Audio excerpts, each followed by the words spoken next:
Hello guys, welcome back to the channel. This is another video for your revision.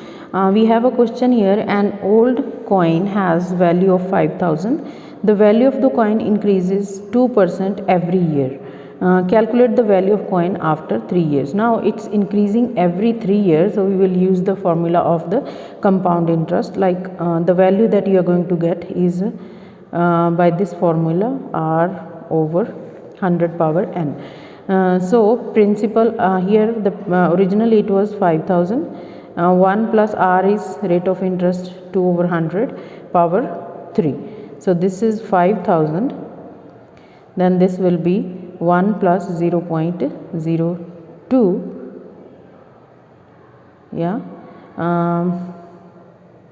power 3.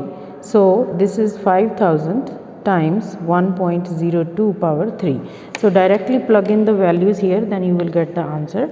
5,000 times 1.02 power 3. So this is 5,306.04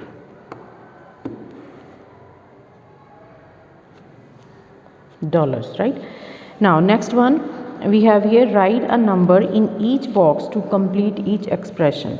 So this is just expanding the bracket. So let me do it on side. X minus 3 and then x plus 11. Once you multiply this one, x to both of them, x squared plus 11x minus 3x minus 33. So x squared plus 8x minus 33. So you see here we will have 8x, right? Now the next one here we have x plus 7 squared. X plus 7 squared can be written as x plus 7 x plus 7. Now you expand the bracket, x squared plus 7x plus 7x plus 49. So x squared plus 14x plus 49. So we will have 14 here, right? Now number 12 we have, Ahmad wants to find out how much time students in school spend in their homework. He decides to choose 12 students from his class as his sample. Safia says Ahmed could improve his sample by making some changes. Tick each of the changes that should give Ahmed a better sample. Choose more students, yes, of course, because he has chosen only 12 students and he is doing the survey for his school. So he has chosen only 12 students. Choose students from different classes, and another thing, he has just chose from his own class, right? So choose different from different school, that's not going to happen because he is working on his school's survey, right? Now number 13, draw the graph of y equals to x squared between x equals to 0 and x equals to 4. So we are first of all we are going to calculate the values for this one here. We have y equals to x square. When x is 0, y is 0. When x is 1, y is 1 squared, that is 1. So when x is 2, y is 4. When x is 3, y is 9, right? So now we will plot this here. x0 y0 is here, then x1 y1, then we have x2 y is 4, x3 y 9, x4 y is 16. So we have to join this by freehand like this, right? Now next number 14, a sequence A is the linear sequence begins with 3 6 9 12. The nth term of the sequence B is 4n minus plus b. Now remember, this is sequence A and this is sequence B. Tick to show if each statement is true or false. First one, all terms in sequence B are even in B. B is, you see, 4n. So this is, if I take it out 2 from here, inside we will have n plus 1. So this is multiple of an even number. So all the numbers are going to be even in this. 22 is term in both sequences. 22. we can see this one here is 12. After 3 6 3 9, adding 3 3, 15 18 21 and then 24. No, it's not in A, so we need not to even check for the other one because he's saying in both, so this is going to be false. Now the numbers that are common to both sequences are multiples of 6. The numbers that are common in both sequences are multiples of 6. Yes, it is possible because this is also even number, and here we have multiples of 6, and the first term here is 1 plus 1 2 times 2 is 4. So yeah, after this whatever number you are going to get, the common number, that will be multiple of 6.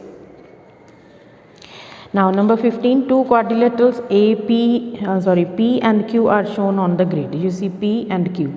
Sorry, I have made this line. There was some problem in printing, so this is a straight line here. Bear with me for that, please. Describe fully the single transformation that maps quadrilateral P to quadrilateral Q. So you can see quadrilateral P to Q. This is its shape is enlarged. So first one we will say this is an enlargement, and the scale factor we are going to calculate. So here we have 1 2 squares. Here we have 1 2 3 4 5 6. 6 divided by 2, scale factor is 3. And now we are looking for the center. For the center you need to have that join the end points. The end points, let's say we have this end point here, this and this.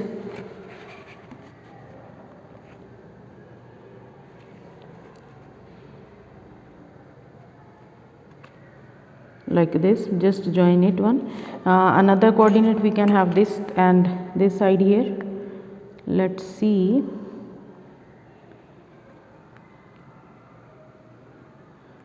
Like this, 2 points they meet over here.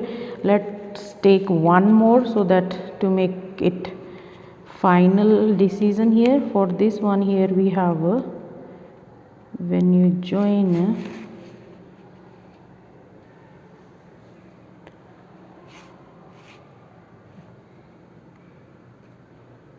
this, we are joining this end and this end. So you see they all are meeting at this point. So this is the center. So center is 5 and 3.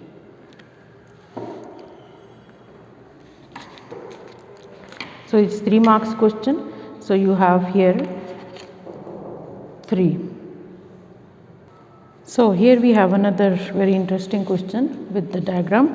Oliver draws this diagram to show some information about people he has surveyed.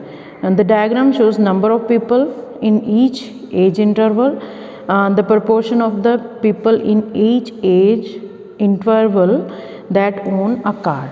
So that own a car, here we have under 40.